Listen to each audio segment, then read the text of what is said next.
महायुद्ध का आज 29वां दिन, हालात लगातार और खतरनाक होते जा रहे हैं। स्थिति सामान्य तो बिल्कुल नहीं है। ईरान ने सख्त चेतावनी दी है कि अगर स्ट्रेट ऑफ हॉर्मुज से अमेरिकी या इजरायली जहाज गुजरते हैं तो उन्हें सीधे निशाना बनाया जाएगा, जो वैश्विक व्यापार और तेल सप्लाई के लिए बड़ा खतरा है। और इसी बीच तेहरान ने अमेरिका और इजराइल पर अपने परमाणु संयंत्रों पर हमले का आरोप लगाया, जिससे अब तनाव और ज्यादा बढ़ गया है। वहीं ट्रंप का कहना है कि अमेरिका इस संघर्ष में बहुत अच्छा कर रहा है, वो खुश हो रहे हैं। जबकि अमेरिकी विदेश मंत्री है मार्को रूबियो, वो कह रहे हैं कि हॉर्मुज पर ईरान का कोई दबाव मंजूर नहीं होगा। जो टैक्स वसूली कर रहा है वो बर्दाश्त नहीं है और कुछ हफ्तों में हम ये युद्ध खत्म भी कर देंगे। और इसी से जुड़ी एक सहयोगी हमारे प्रणय उपाध्याय की एक रिपोर्ट आपको दिखाते हैं।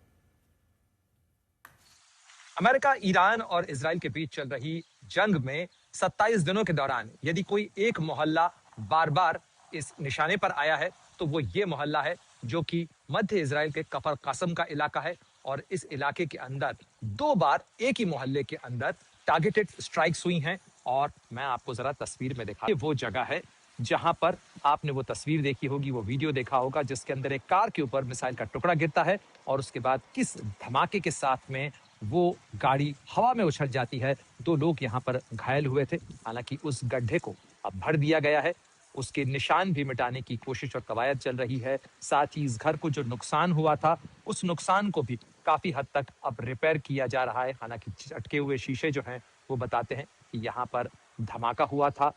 इस अरब मुस्लिम बहुल इलाके के अंदर 2 बार इसी तरीके की स्ट्राइक्स हुई हैं। और आपको अब मैं एक वो जगह दिखाता हूं जब तबाही का मंजर अब तक बिखरा हुआ नजर आता है। ये वो घर है जिसे 21 अगस्त 2024 को बनाया गया था। बड़े अरमान के साथ में एक छोटे से परिवार ने यहाँ पर अपनी रिहाइश बनाई थी, अपना घर बनाया था। लेकिन अब इस घर की तस्वीर कुछ ऐसी नजर आती है। चारों तरफ बिखरा हुआ मलबा, तबाही, क्योंकि इस जंग के शुरू होने के कुछ ही दिनों के भीतर इसको टारगेट कर दिया गया था। यहां पर मिसाइल गिरी और उसके बाद ये पूरा घर चकनाचूर हो गया। आप अंदाजा लगाइए कि कितनी ताकतवर वो मिसाइल रही होगी जिसने इस घर को इस तरीके से तबाह कर दिया। ये एक नया घर था जिसे बड़े अरमान के साथ एक दंपति ने बनाया था।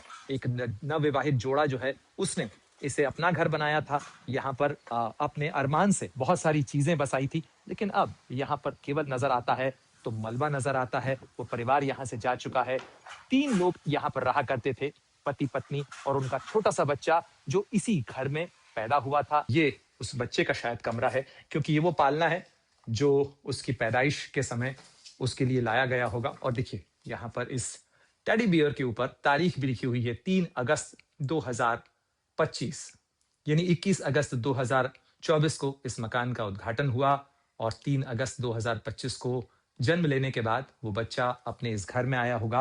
लेकिन अब इस घर के अंदर वो शायद कब लौट पाएगा कोई नहीं कह सकता, क्योंकि इस घर के अंदर अब सामान से ज्यादा मलबा नजर आ रहा है।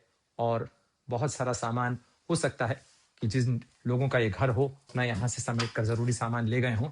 लेकिन अभी भी यहाँ पर जो बिखरा हुआ मलबा है वो गवाही देता है कि लगातार इसी तरीके से मैदान जंग में लोगों के घर टूट रहे हैं, लोगों के सपने बिखर रहे हैं और लोग अपनों से बिछड़ रहे हैं। प्रणय उपाध्याय, कफर कासिम, तेल अवीव, आज तक।